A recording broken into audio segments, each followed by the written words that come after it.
Nothing creates debts like warfare. England was the best example at that time.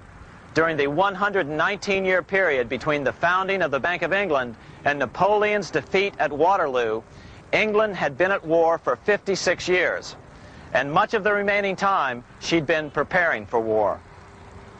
In World War I, the German Rothschilds loaned money to the Germans, the British Rothschilds loaned money to the British, and the French Rothschilds loaned money to the French.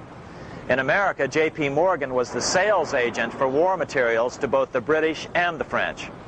In fact, 6 months into the war, Morgan became the largest consumer on earth, spending $10 million a day.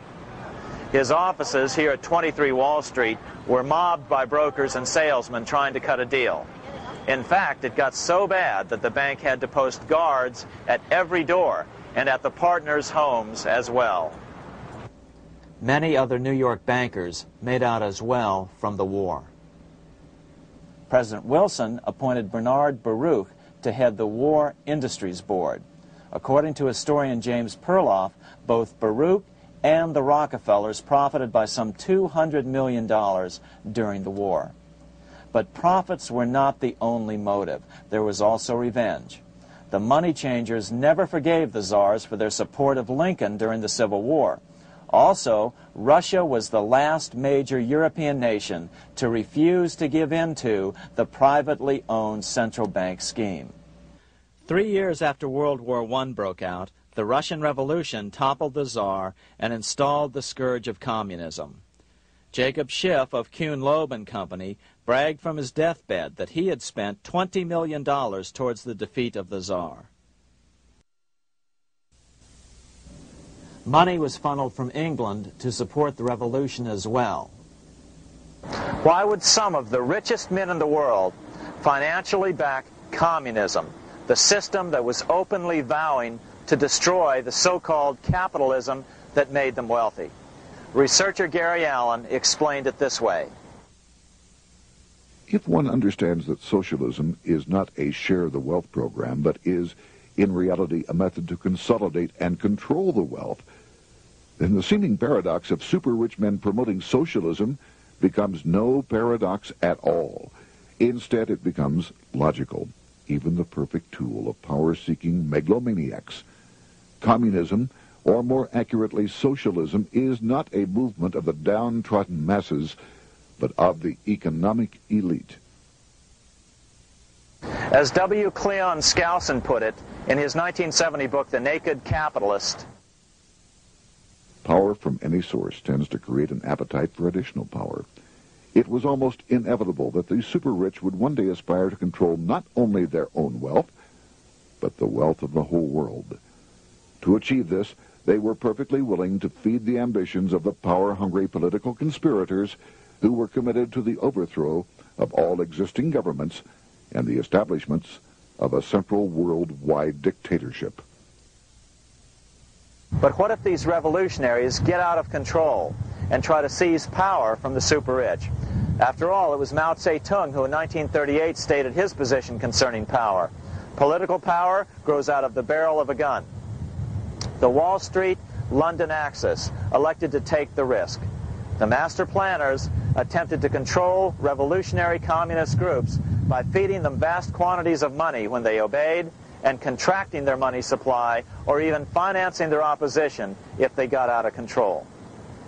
Lenin began to understand that although he was the absolute dictator of the new Soviet Union, he was not pulling the financial strings. Someone else was silently in control. The state does not function as we desired. The car does not obey. A man is at the wheel and seems to lead it, but the car does not drive in the desired direction. It moves as another force wishes.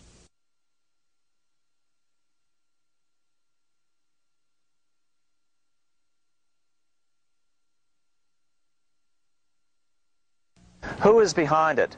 Representative Louis T. McFadden, the chairman of the House Banking and Currency Committee throughout the 1920s and into the Great Depression years of the 1930s, explained it this way.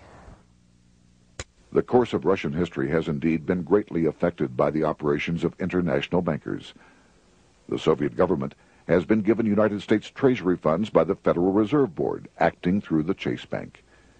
England has drawn money from us through the Federal Reserve banks and has relent it at high rates of interest to the Soviet government. The Dnipro Dam was built with funds unlawfully taken from the United States Treasury by the corrupt and dishonest Federal Reserve Board and the Federal Reserve banks. In other words, the Fed and the Bank of England, at the behest of the international bankers who controlled them, were creating a monster, one which would fuel 7 decades of unprecedented communist revolution, warfare, and most importantly, debt.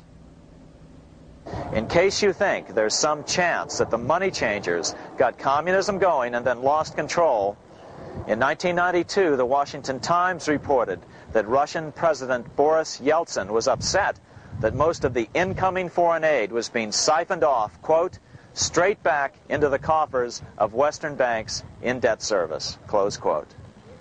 No one in his right mind would claim that a war as large as World War I had a single cause. Wars are complex things with many causative factors.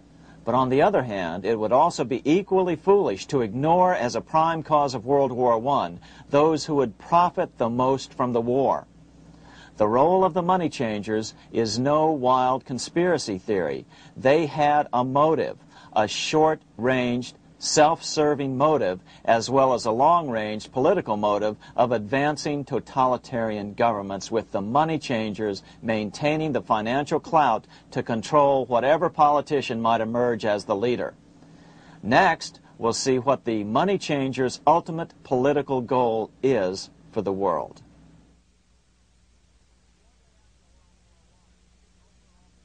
Shortly after World War I, the overall political agenda of the money changers began to be clear. Now that they controlled national economies individually, the next step was the ultimate form of consolidation, world government.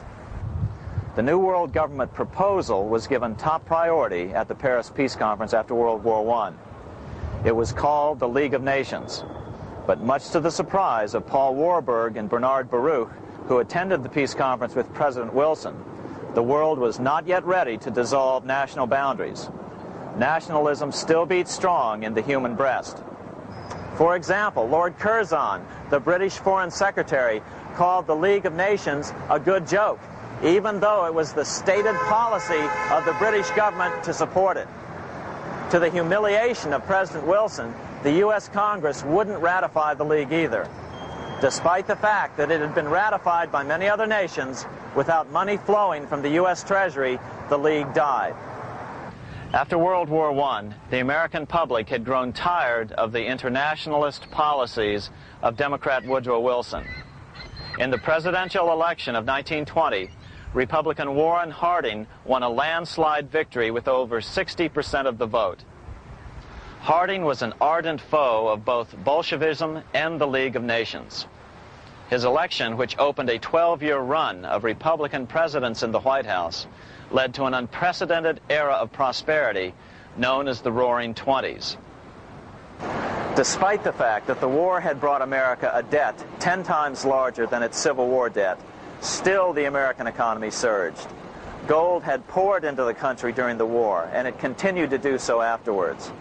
In the early 1920s, the governor of this bank, the Federal Reserve Bank of New York, a man named Benjamin Strong, met frequently with the secretive and eccentric governor of the Bank of England, Montague Norman.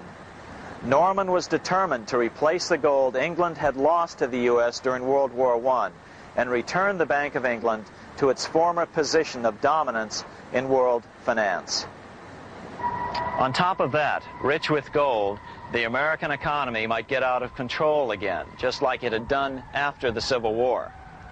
During the next 8 years, under the presidencies of Harding and Coolidge, the huge federal debt built up during World War I was cut by 38%, down to $16 billion, the greatest percentage drop in U.S. history.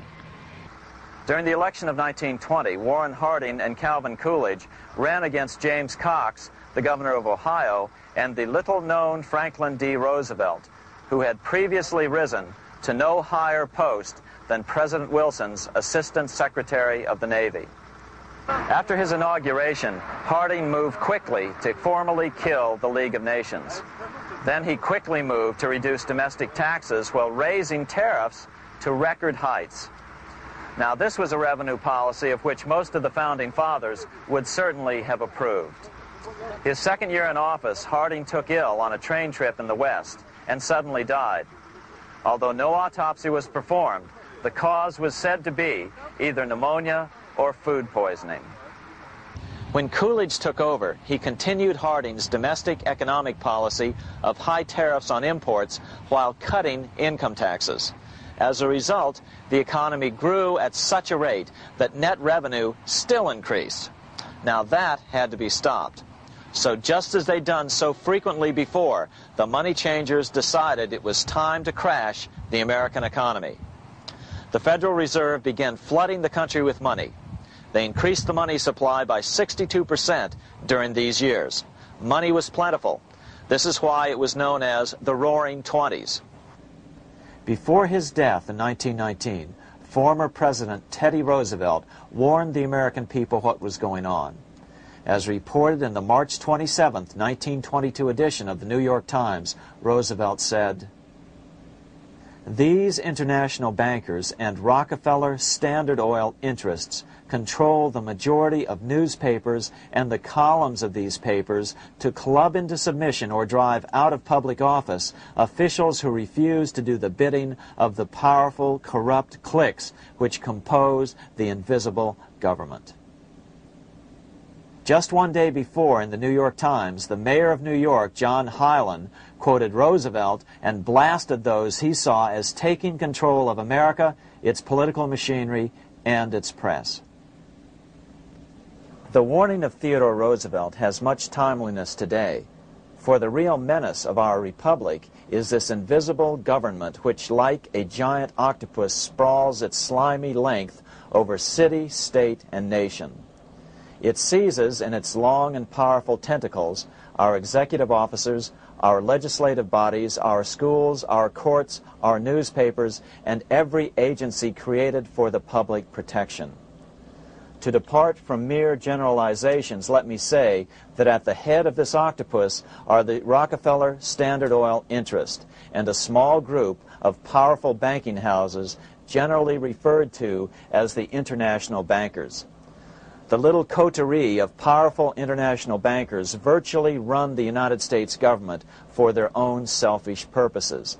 They practically control both parties, write political platforms, make cat's paws of party leaders, use the leading men of private organizations, and resort to every device to place in nomination for high public office only such candidates as will be amenable to the dictates of corrupt big business.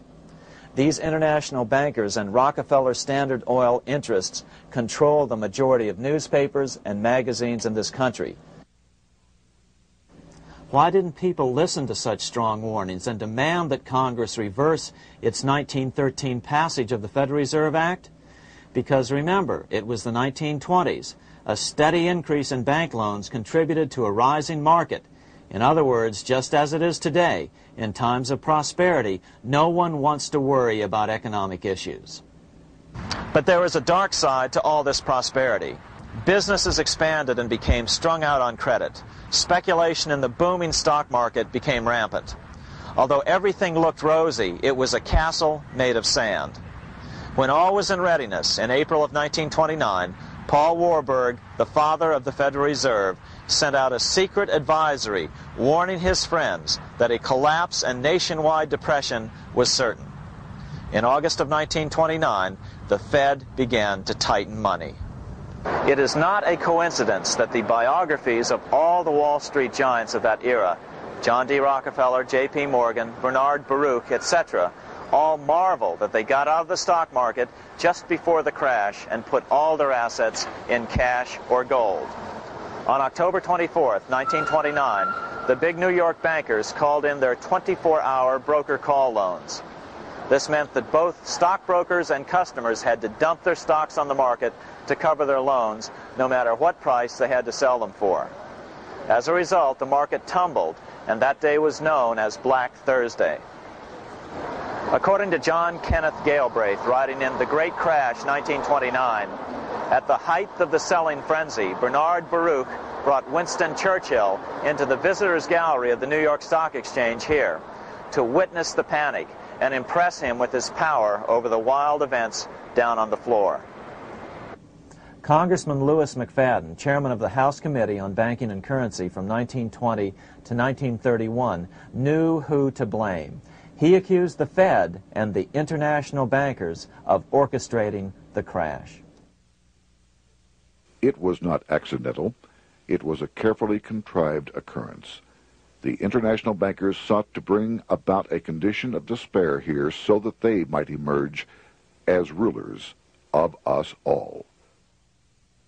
But McFadden went even farther. He openly accused them of causing the crash in order to steal America's gold. In February 1931, in the midst of the Depression, he put it this way. I think it can hardly be disputed that the statesmen and financiers of Europe are ready to take almost any means to reacquire rapidly the gold stock which Europe lost to America as the result of World War I. Curtis Dahl, a broker for Lehman Brothers, was on the floor of the New York Stock Exchange the day of the crash. In his 1970 book, FDR, My Exploited Father-in-Law, he explained that the crash was triggered by the planned sudden shortage of call money in the New York money market. Actually, it was the calculated shearing of the public by the world money powers triggered by the planned sudden shortage of call money in the New York money market. Within a few weeks, $3 billion of wealth simply seemed to vanish. Within a year, $40 billion had been lost. But did it really disappear, or was it simply consolidated in fewer hands? And what did the Federal Reserve do? Instead of moving to help the economy out by quickly lowering interest rates to stimulate the economy, the Fed continued to brutally contract the money supply further, deepening the Depression.